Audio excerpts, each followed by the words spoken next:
Burek, Alsace slash and burn ads. We had McCain largely going negative early and staying that way. Uh, did you guys give anybody a reason to vote for you? I think I think I made that point earlier, that our candidates have to do a better job of giving people a reason to vote for them, not just vote against their opponents.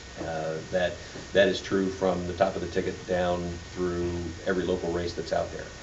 Let's talk about the House. Let's talk about the House for a second or two, because negative campaigns will continue. I'm not telling you that we'll never run a negative campaign or put a comparative ad out there ever again. That's not true. We will.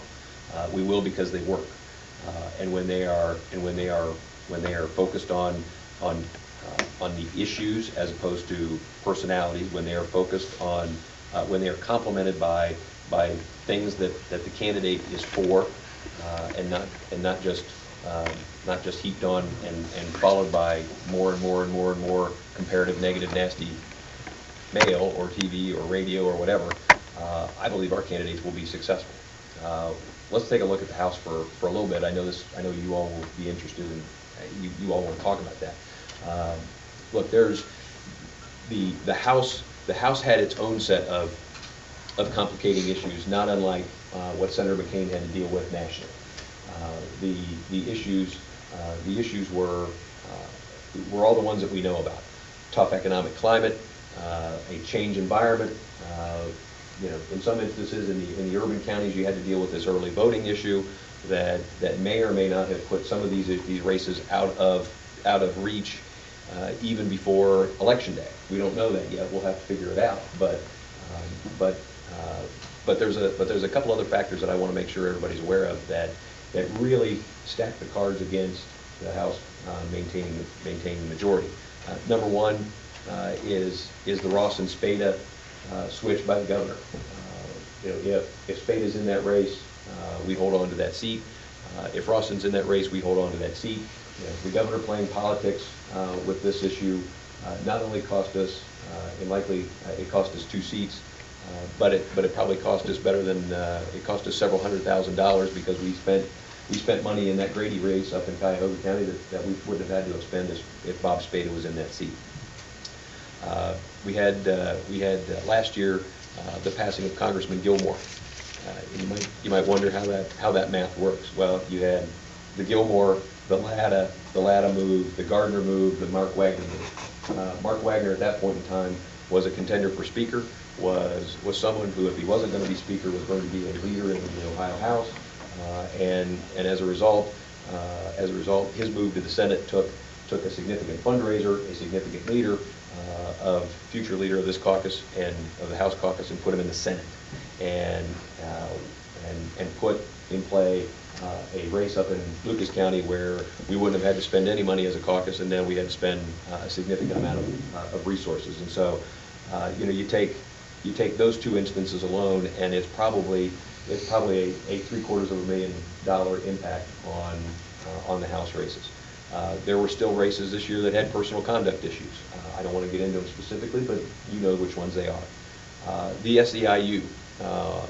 During the convention, we found out that Governor Strickland had announced that the SEIU was pulling issue 4 off the ballot. It is my contention that immediately upon that, or as a result of that, the SEIU turned around and proceeded to spend hundreds of thousands of dollars in what looks like a very coordinated effort to take back the House and go after several candidates. In particular, it looks like between the SEIU and the OEA, what we can see, the money we can see, the money we can't, they've probably spent better than, or close to $1 million on independent expenditure, in addition to the money that they put directly into the caucuses and Democrat caucus and campaigning base. We know as a result of their last filing of the $4 million or so that the House caucus had raised, that fully half of it came from organized labor. And so, I think the role of the SEIU in this is significant. Certainly the political climate was one where it was a disadvantage for Republican House members and candidates. Joe, to your point, I think there were some instances where candidates didn't want to do comparative ads, that if they'd have done the comparative ads, not the nasty attack pieces, but if they'd have done comparative ads early, those races would have been put to bed, and we'd have a different number than we have today. I firmly believe that in at least 3 different instances. There's 3 races that could have been put away earlier. Look, when you look at the results, we've lost, right now we have 2 seats that we've lost by less than 200 votes. Brad Lewis is down 12. Jill Thompson is down 170. So there's 2 seats by less than 200 votes. We've lost 3 seats by less than 900 votes. We've lost 4 seats by less than 2,000 votes. And so when better than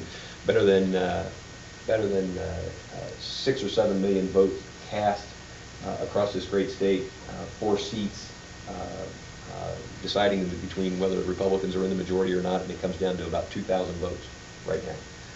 And then finally, the last issue that's out there that is going to have to be dealt with was a caucus civil war that served to distract the staff, the candidates, and the members from doing the task at hand. They were more interested in many instances in trying to figure out their position on the totem pole and who they were best friends with than they were trying to put the resources, the time, and the effort into electing as many Republican candidates as possible. That's an issue that I don't want to talk about a whole lot further. It's an internal issue, but it's an issue that affected the outcome of the races, and it's an issue that this caucus needs to deal with, not in a matter of months, but it's an issue that the House Republican caucus has to deal with in a matter of days. Kevin, you